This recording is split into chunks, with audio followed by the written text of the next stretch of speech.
Hello അസ്സാം വലൈക്കും welcome to ഷാസി treats. നല്ല അടിപൊളി കോഴി ബിരിയാണി ഇതിൻ്റെ ഉമ്മാമ്മൻ്റെ സ്പെഷ്യലാണ്. നമ്മൾ ഉള്ളി തക്കാളി ഒക്കെ വഴറ്റിയെടുത്തിട്ട് നമ്മൾ ബിരിയാണി ചെയ്യലില്ലേ, അതേപോലെ തന്നെ ഉള്ളി ഫ്രൈ ചെയ്തിട്ട് നമുക്ക് മസാല ചെയ്താലോ. നിങ്ങൾ ഈ ടൈപ്പ് ഇതുവരെ ബിരിയാണി ചെയ്തിട്ടില്ലെങ്കിൽ ബിരിയാണി ഇഷ്ടമുള്ളവർ എന്തായാലും ഒരു വട്ടെങ്കിലും ഒന്ന് ട്രൈ ചെയ്ത് നോക്കാം, നിങ്ങൾക്ക് എന്തായാലും ഇഷ്ടപ്പെടും. ഞാൻ കുറേ പറഞ്ഞിട്ട് നിങ്ങളെ ബോറടിപ്പിക്കുന്നില്ല. അപ്പോൾ നേരെ വീഡിയോയിലോട്ട് പോകാം, വീഡിയോ ഫുള്ളായിട്ട് കാണാൻ ശ്രമിക്കുക. അപ്പോൾ ഈ ബിരിയാണി ഉണ്ടാക്കാൻ വേണ്ടിയിട്ട് ഞാൻ 1 കിലോ ചിക്കന് നന്നായിട്ട് കഴുകി വൃത്തിയാക്കി വരഞ്ഞ് വെച്ചിട്ടുണ്ട്. ചിക്കൻ കുറയണ്ട, 1 കിലോനും കുറച്ച് കൂടാം, പക്ഷെ 1 കിലോനും കുറച്ച് കുറയണ്ട ഈ ഒരു അളവിൽ, അല്ലെങ്കിൽ നമ്മളെ മസാല കുറഞ്ഞു പോകും. ഇനി നമുക്ക് ഈ ചിക്കൻ ഫ്രൈ ചെയ്യാൻ വേണ്ടിയിട്ട് മസാല തയ്യാറാക്കിയിട്ടെടുക്കാം.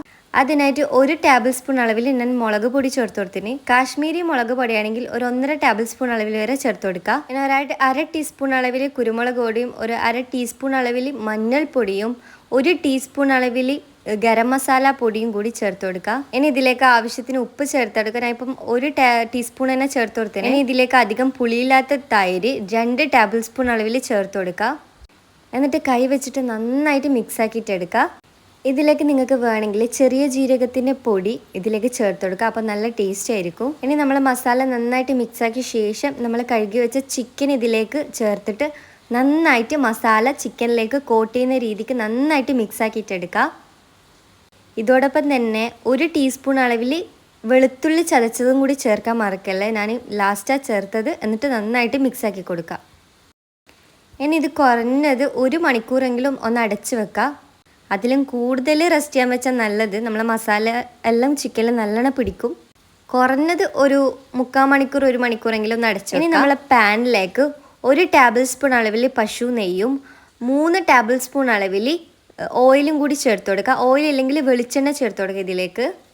എന്നിട്ട് കുറച്ച് അണ്ടിപ്പരിപ്പും മുന്തിരിയും കൂടിയിട്ട് ഒന്ന് വറുത്തെടുക്കുക. ആദ്യം തന്നെ ഫസ്റ്റ് മുന്തിരി ഇട്ടിട്ട് വറുത്തെടുത്ത ശേഷം അണ്ടിപ്പരിപ്പ് ഇട്ടാൽ മതി. ഞാൻ എല്ലാം കൂടിയിട്ട് ഒരുമിച്ചിട്ടിട്ട് അങ്ങനെ വറുത്തെടുക്കുകയാണ് ചെയ്തത്. ഇനി വറുത്തെടുത്ത അണ്ടിപ്പരിപ്പ് മുന്തിരി എല്ലാം ഒന്ന് കോരി മാറ്റാം. ഇനി ഇത് ഫ്രൈ ചെയ്ത് കഴിഞ്ഞാൽ ഞാൻ ഇതിലേക്ക് ഉള്ളി ചേർത്തിട്ട് ഫ്രൈ ചെയ്തിട്ട് എടുക്കുകയാണ് ചെയ്യുന്നത്. അപ്പോൾ 3/4 കിലോ ഉള്ളി ഞാൻ ചെറുതായിട്ട് തിന്നായിട്ട് കട്ട് ചെയ്തിട്ട് വെച്ചതാണ്. 3/4 കിലോ എന്ന് പറയുമ്പോൾ ഒരു വലിയ ഉള്ളി തന്നെ 5 ഉണ്ടാവും, 5 ഉള്ളി എടുത്തിട്ടുണ്ട്. അപ്പോൾ ഒട്ടും കുറക്കണ്ട, ഈ ഒരു അളവിൽ തന്നെ ചെയ്യുക, അല്ലെങ്കിൽ നമുക്ക് മസാല കുറഞ്ഞു പോവും. അപ്പോൾ നല്ല തിന്നായിട്ട് മുറിക്കാൻ വേണ്ടിയിട്ട് ശ്രമിക്കുക. അപ്പോൾ ഞാനിപ്പോൾ പകുതിയാക്കിയിട്ടാണ് ഫ്രൈ ചെയ്തിട്ട് എടുക്കുന്നത്. നിങ്ങൾക്ക് ഫുള്ളായിട്ട് ഫ്രൈ ചെയ്യണമെങ്കിൽ അങ്ങനെ ചെയ്യാം. നമ്മളിപ്പോൾ ഓയിൽ കുറച്ചല്ലേ ഒഴിച്ചു കൊടുത്തിട്ടുള്ളൂ, അതുകൊണ്ടാണ് ഞാൻ പകുതിയായിട്ട് ചെയ്യുന്നത്. നിങ്ങൾ കുറേ ഓയിൽ ഒഴിച്ച ശേഷം ചെയ്യുന്നെങ്കിൽ കുഴപ്പമില്ല, ആ ഓയിലിൽ തന്നെ നമുക്ക് മസാലയും ചിക്കൻ ഫ്രൈയും ഒക്കെ ആക്കിയിട്ടെടുക്കാം. അപ്പോൾ ഉള്ളി ഇതേപോലെ ചെറുതായിട്ടൊന്ന് കളറ് ചേഞ്ചായി ഗോൾഡ് കളറായിട്ട് വന്നു കഴിഞ്ഞാൽ നമുക്ക് ഉള്ളി കോരിയിട്ട് ഒരു പ്ലേറ്റിലേക്ക് ഇട്ട് കൊടുക്കാം. ഉള്ളി കരിയാൻ പാടില്ല, അത് ശ്രദ്ധിക്കണേ. കളറ് ചേഞ്ചായി കുറച്ച് ചെറിയൊരു കാപ്പി കളറായിട്ട് കിട്ടിയാൽ മതി. നമ്മൾ ബിരിയാണിയിലേക്കെല്ലാം ഇടുന്നില്ലേ, അതേപോലെ ഒന്ന് ഫ്രൈ ചെയ്തിട്ട് ഫ്രൈ ചെയ്ത ഉള്ളിയെല്ലാം ഞാൻ 3/4 ഭാഗം ഒരു പ്ലേറ്റിലും 1/4 ഭാഗം ഒരു പ്ലേറ്റിലും വെച്ചിട്ടുണ്ട്. 1/4 ഭാഗം നമുക്കൊന്ന് ഡെക്കറേറ്റ് ചെയ്തെടുക്കാനാണ്. ഈ 3/4 ഭാഗത്തോടാണ് നമ്മൾ മസാല ചെയ്തെടുക്കുന്നത്. ഇനി ഞാൻ ചിക്കൻ ഫ്രൈ ചെയ്യാൻ വേണ്ടിയിട്ട് സെയിം പാൻ തന്നെ കുറച്ച് ഓയിൽ ബാക്കി ഉണ്ടായിന്, ആ ഓയിൽ തന്നെ ഇതിലേക്ക് ചേർത്ത് കൊടുത്തിട്ട് ഫ്രൈ ചെയ്തിട്ട് എടുക്കുന്നുണ്ട് ചിക്കനെ.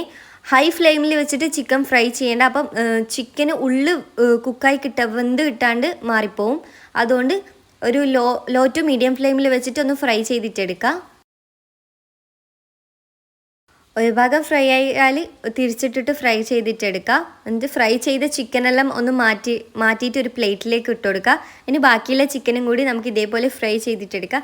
ചിക്കനൊക്കെ ഫ്രൈ ചെയ്യുന്നത് എല്ലാവർക്കും അറിയുന്നതല്ലേ. ഇനി ചിക്കനൊക്കെ ഫ്രൈ ചെയ്ത് കഴിഞ്ഞാൽ ഞാനൊരു പാൻ അടുപ്പത്തേക്ക് വെച്ചിട്ടുണ്ട്. ഇതിലേക്ക് 2 ടേബിൾ സ്പൂൺ അളവിൽ വെളിച്ചെണ്ണയോ പശു നെയ്യോ ചേർത്ത് കൊടുക്കുക, ഇല്ലെങ്കിൽ ഓയിൽ ചേർത്ത് കൊടുക്കുക. ഇനി 1.5 ടേബിൾ സ്പൂൺ അളവിൽ തന്നെ വെളുത്തുള്ളി ഇഞ്ചി ചതച്ചതും എരിവിന് വേണ്ടിയിട്ട് 3 പച്ചമുളകും കൂടി ചതച്ചതും കൂടി ഇതിലേക്ക് ചേർത്ത് കൊടുക്കുക. നിങ്ങൾ എരിവിന് ചേർത്ത് കൊടുക്കുക. എന്നിട്ട് നന്നായിട്ടൊന്ന് വാട്ടിയെടുക്കുക. ഇതിലേക്ക് സ്പൈസസ് ഇട്ട് കൊടുക്കുക. പട്ട, ഗ്രാമ്പു, ഏലക്ക, ബേലീഫ് അതൊക്കെ ഉണ്ടെങ്കിൽ ചേർത്ത് കൊടുക്കുക. എന്നിട്ട് നന്നായിട്ട് മിക്സാക്കിയ ശേഷം 3 വലിയ തക്കാളിയാണ് ഞാൻ ചേർത്ത് കൊടുത്തിരിക്കുന്നത്. 3 വലിയ തക്കാളി ചേർത്ത് കൊടുത്തിട്ട് നന്നായിട്ട് മിക്സാക്കി എടുക്കുക. നമുക്ക് ഇതിലേക്ക് ആവശ്യത്തിന് ഉപ്പ് ചേർത്ത് കൊടുക്കണം. ഞാൻ ഇപ്പോൾ 1/2 ടീസ്പൂൺ അളവിൽ ഉപ്പ് ചേർത്ത് കൊടുത്തിരിക്കുന്നത്. ഉപ്പ് ചേർത്ത് കൊടുത്താലേ നമ്മുടെ തക്കാളി വേഗം തന്നെ ഒന്ന് സോഫ്റ്റായിട്ട് വരും. അപ്പോൾ തക്കാളിയെല്ലാം നല്ല സോഫ്റ്റായി കുക്കായി വന്ന ശേഷം നമ്മൾ ഫ്രൈ ചെയ്ത് മാറ്റി വെച്ച നമ്മൾ 1/4 ഭാഗം മാറ്റി വെച്ച ഉള്ളിയില്ലേ, അത് ഇതിലേക്ക് ചേർത്ത് കൊടുക്കുക. ഉള്ളി ഇതിലേക്ക് ചേർത്ത് കൊടുത്ത് കഴിഞ്ഞാൽ നമുക്ക് നന്നായിട്ട് മിക്സ് ആക്കിയിട്ട് എടുക്കാം. നിങ്ങൾ ഉള്ളി തക്കാളിയൊക്കെ ഒരുമിച്ചിട്ട് വഴറ്റിട്ടല്ലേ ബിരിയാണി ആക്കലി?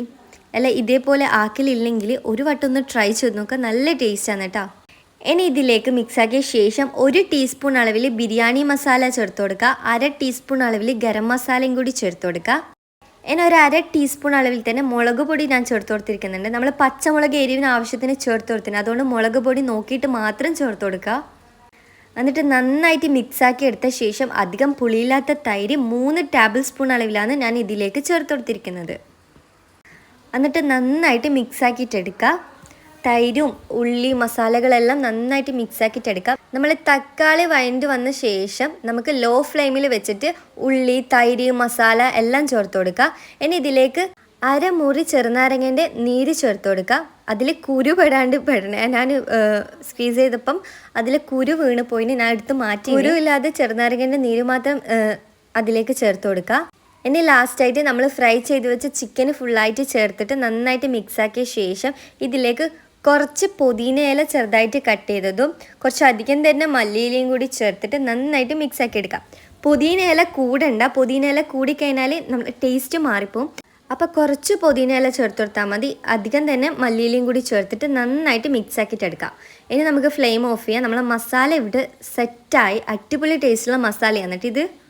അപ്പോൾ തൈര് എടുക്കുമ്പം അധികം പുളിയുള്ള തൈരാണെങ്കിൽ അതിന് അനുസരിച്ചിട്ട് കുറച്ച് ചേർത്ത് കൊടുത്താൽ മതിയേ. ഇനി ഞാനിവിടെ 1/4 കിലോ നീരരിയില്ല നെയ്ച്ചോറ് വെക്കുന്ന അരി നന്നായിട്ട് കഴുകി എടുത്തിട്ടുണ്ട്. ഇതേപോലത്തുള്ള ഗ്ലാസ്സിൽ 4 ഗ്ലാസ്സാണ് ഞാൻ എടുത്തിരിക്കുന്നത്. കിലോ കണക്ക് പറയുകയാണെങ്കിൽ 1/4 കിലോ. അപ്പോൾ 1/4 കിലോ ഗ്ലാസ്സിലോ മെഷറിംഗ് കപ്പിലോ ഒന്ന് അളന്നെടുത്താൽ മതി. അതിൻ്റെ ഡബിൾ ആയിട്ടാണ് വെള്ളം ഒഴിച്ചു കൊടുക്കേണ്ടത്. നമ്മൾ 1 ഗ്ലാസ് അരി എടുക്കുമ്പം 2 ഗ്ലാസ് അളവിൽ വെള്ളം ചേർത്ത് കൊടുക്കുക. വേവ് കൂടുതലുള്ള അരിക്കാണ് പറഞ്ഞത്. വേവ് കുറഞ്ഞ അരിയാണെങ്കിൽ 1 ഗ്ലാസ്സിന് 1.5 ഗ്ലാസ് അളവിൽ വെള്ളം ചേർത്ത് കൊടുക്കുക. ഇനി നമ്മൾ നെയ്ച്ചോറ് വെക്കാനായിട്ട് ഒരു ഉരുളി എടുത്തിട്ട് 2 ടേബിൾ സ്പൂൺ അളവിൽ പശു നെയ്യും 1/4 കപ്പ് അളവിൽ വെളിച്ചെണ്ണയും കൂടി ഇതിലേക്ക് ചേർത്തിട്ട് സ്പൈസസ് ചേർത്ത് കൊടുക്കുക. പട്ട ഗ്രാമ്പൂ ഏലക്ക അത് ചേർത്ത് കൊടുക്കുക. അതിനുശേഷം ഒരു ചെറിയ സവോളൻ്റെ പകുതി ഭാഗം ചെറുതായിട്ട് കട്ട് ചെയ്തിട്ട് അതും കൂടി ചേർത്ത് കൊടുക്കുക. ഇനി ഇതിലേക്ക് നേരെ അരി ഇട്ട് കൊടുക്കുക. നിങ്ങൾ ഇതേപോലെ വറുത്തിട്ടാണ് ചോറ് വെക്കുന്നെങ്കിൽ ഇതിലേക്ക് ഇതേപോലെ അരി ഇട്ട് കൊടുക്കുക. അല്ല നിങ്ങൾ ഡയറക്റ്റ് വെള്ളത്തിലാണ് അരി ഇടുന്നെങ്കിൽ നമ്മൾ ഉള്ളിയൊക്കെ വഴറ്റി കഴിഞ്ഞാൽ അതിലേക്ക് ഞാൻ പറഞ്ഞ ഒരളവിൽ വെള്ളം ഒഴിച്ചു കൊടുത്ത ശേഷം വെള്ളം തിളച്ച് വന്നു കഴിഞ്ഞാൽ അതിലേക്ക് അരി ഇട്ട് കൊടുക്കുക. എന്നിട്ട് ഒരു 1/2 മുറി ചെറുനാരങ്ങൻ്റെ നീരും കൂടി ഒഴിച്ച് കഴിഞ്ഞാൽ നമ്മളെ ചോറ് ഒട്ടിപ്പിടിക്കാണ്ട് കിട്ടും. നമ്മളിപ്പോൾ ഇതേപോലെ വറുത്തിട്ടാണ് വെക്കാറ്. അപ്പോൾ അരിയൊക്കെ ഒന്ന് വഴറ്റി ഡബിൾ സൈസായിട്ടൊന്ന് പൊങ്ങി വന്ന് വറുത്ത് വന്ന് കഴിഞ്ഞാൽ ഇതിലേക്ക് ചൂട് വെള്ളം, നല്ല തിളച്ച വെള്ളം തന്നെ ഒഴിച്ചു കൊടുക്കുക. ഞാൻ പറഞ്ഞ ഒരളവിൽ ഒഴിച്ചു കൊടുക്കുക. ഞാൻ വെച്ച അരി ഇപ്പം ഒരു കുക്കിംഗ് ടൈം കുറച്ച് കൂടുതലുള്ളതാണ്, അതുകൊണ്ട് 1 ഗ്ലാസ് അരിക്ക് 2 ഗ്ലാസ് അളവിൽ വെള്ളം ചേർത്ത് കൊടുക്കാം. ഇതേപോലെ അരി വറുത്തിട്ടാണ് ചോറ് വെക്കുന്നതെങ്കിൽ തിളച്ച വെള്ളം തന്നെ ഒഴിക്കാം. നെയ്ച്ചോറ് വെക്കാൻ അധിക പേർക്കും അറിയുണ്ടാവില്ലേ. ഇനി ഇതിലേക്ക് 1 ടീസ്പൂൺ അളവിൽ റോസ് വാട്ടർ, പനീറില്ലേ, അത് ഒഴിച്ചു കൊടുക്കുക. ഇനി ഈ സമയം തന്നെ ഉപ്പും കൂടി ചേർത്തിട്ട് ആവശ്യത്തിന് ഉപ്പും കൂടി ചേർത്തിട്ട് അടച്ച് വെച്ചിട്ട് ഒരു 10 മിനിറ്റ് ഒരു മീഡിയം ഫ്ലെയിമിൽ വെച്ചിട്ടൊന്ന് തിളപ്പിച്ചിട്ടെടുക്കുക. ഇതേപോലെ വെള്ളമൊക്കെ ഓൾമോസ്റ്റ് വറ്റി വന്നിട്ടുണ്ടാവും. ഈ സമയം ഒന്ന് ചോറ് ചെക്ക് ചെയ്തിട്ട് വേവ് കുറവാണെങ്കിൽ നിങ്ങൾക്ക് വെള്ളം ഇതിലേക്ക് ആഡ് ചെയ്ത് കൊടുക്കുക, ചൂടുവെള്ളം. ഇപ്പം ഞാൻ ഒഴിച്ചത് കറക്റ്റാണ്. അപ്പം കുക്കിംഗ് ടൈം അധികം ഉള്ള ഒരു അരിയാണിത്. അപ്പോൾ 1 ഗ്ലാസ് അരിക്ക് 2 ഗ്ലാസ് അളവിൽ വെള്ളം ഞാൻ ചേർത്ത് കൊടുത്തിരിക്കുന്നത്. അപ്പോൾ നിങ്ങൾ അടിക്കുന്ന അരിക്കനുസരിച്ചിട്ട് വെള്ളം ചേർത്ത് കൊടുക്കുക. വേവ് കുറഞ്ഞ അരിയാണെങ്കിൽ 1 ഗ്ലാസ് അരിക്ക് 1.5 ഗ്ലാസ് അളവിൽ വെള്ളം ചേർത്തിട്ട് ചോറുണ്ടാക്കിയിട്ടെടുക്കുക. അപ്പോൾ നന്നായിട്ട് മിക്സാക്കിയ ശേഷം ഒരു 5 മിനിറ്റും കൂടി ഒന്ന് അടച്ചു വെക്കുക. ബാക്കിയുള്ള വെള്ളം കൂടി ഒന്ന് വറ്റിച്ചിട്ടെടുക്കുക. ഇനി ഇതിലേക്ക് ഒരു 1/2 ടീസ്പൂൺ അളവിൽ ഗരം മസാല ഇതിലേക്ക് ഇട്ട ശേഷം നന്നായിട്ട് ചോറ് മിക്സാക്കിയിട്ടെടുക്കുക.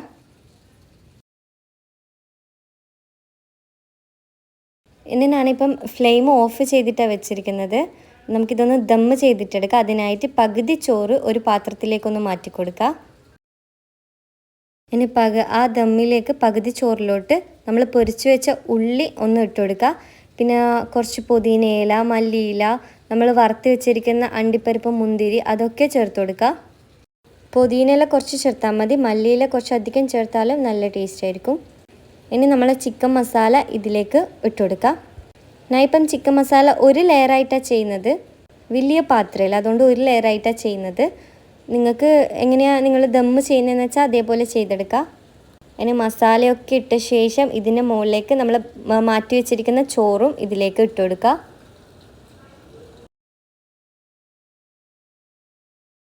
ഇനി ഇതിൻ്റെ മുകളിലും ഒന്ന് ലെവൽ ചെയ്ത ശേഷം ഉള്ളി വറുത്തതും പുതിനയില, മല്ലിയില, അണ്ടിപ്പരിപ്പ്, മുന്തിരി ഒക്കെ ചേർത്തിട്ട് ഒരു ലോ ഫ്ലെയിമിൽ ഒരു 10-15 മിനിറ്റ് ഒന്ന് ദം ചെയ്തിട്ട് വെക്കുക. നല്ല ലോ ഫ്ലെയിമിൽ വെച്ചിട്ട് ദം ചെയ്യണേ. ഈ മൂടിൻ്റെ മുകളിലേക്ക് എന്തെങ്കിലും വെയിറ്റും കൂടി വെച്ച് കൊടുക്കുക. ഇതിപ്പം ഒരു 15 മിനിറ്റിനെല്ലാം ശേഷം, ഒരു 20 മിനിറ്റായി, ഞാൻ 15 മിനിറ്റിന് ശേഷം ഫ്ലെയിം ഓഫ് ചെയ്ത് കൊടുത്തിന്. അതിന് ശേഷം നമ്മൾ ദമ്മ് പൊട്ടിച്ചിട്ട് ചോറ് വിളമ്പി കഴിക്കുക.